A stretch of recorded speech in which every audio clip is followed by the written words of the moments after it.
दिन में हम फिर एक बार नए कलाकार के साथ हम सब लोग लेके आ रहे बारी, जेकर नाम बा प्रकाश रंजन।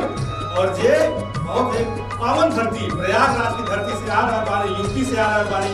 उनके खातिर एक जोरदार ताली हो जाए ताकि उनका मनोबल बढ़े और अपन मेहनत करके कितनो रुपया कमैबा, अचरा के सुख कतही न बबुआ पैबा, सपना न होई कबो पूरा ये बबुआ, माई बिना जिंदगी अधूरा ये बबुआ, माई बिना जिंदगी अधूरा। मेहनत करके कितनो रुपया कमैबा, अचरा के सुख कतही न बबुआ पैबा, सपना न होई कबो पूरा, माई बिना जिंदगी अधूरा बबुआ, माई बिना जिंदगी अधूरा।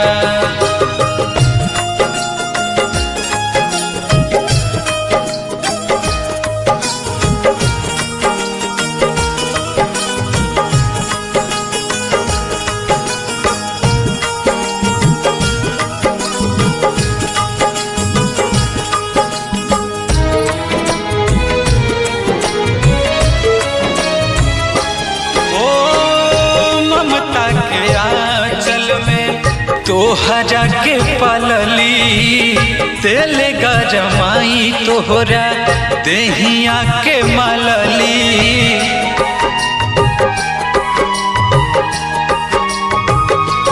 ओ ममता के आंचल में तोहरा के पलली, तेल गरमाई तोहरा देहिया के मलली, अपने न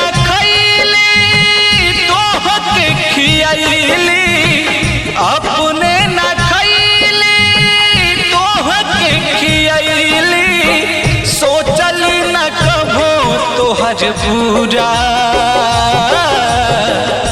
माई बिना जिंदगी अधूरा हो, माई बिना जिंदगी अधूरा। माई के नाम पे जो स्तुति भइल बा प्रकाश जी प्रयागराज से कैलन, तो हम सबसे पहले जो कि अर्चना मैम से जानना चाहब कि प्रकाश के ही गाना पे रउआ का नाम बा प्रकाश रंजन और आप प्रयाग की धरती से भोजपुरिया संग्राम में आ रहल बानी। और जो आपका गाना बा माई के ऊपर बा, बहुत ही अच्छा ही गाना बा, हृदय स्पर्शी सॉन्ग है।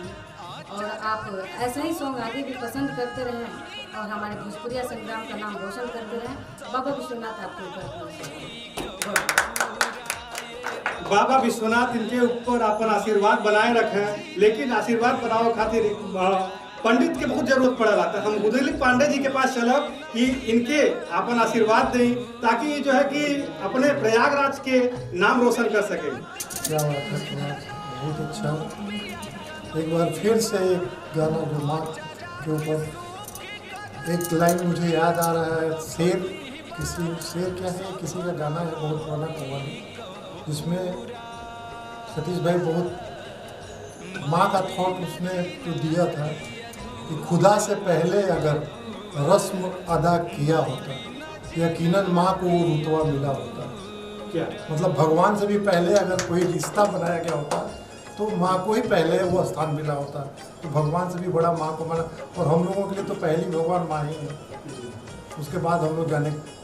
तो बहुत अच्छा गाया, बहुत ही बढ़िया गाना। इसी तरह से आप मेहनत करते रहिए, प्रयाग की धरती को रोशन करते रहिए।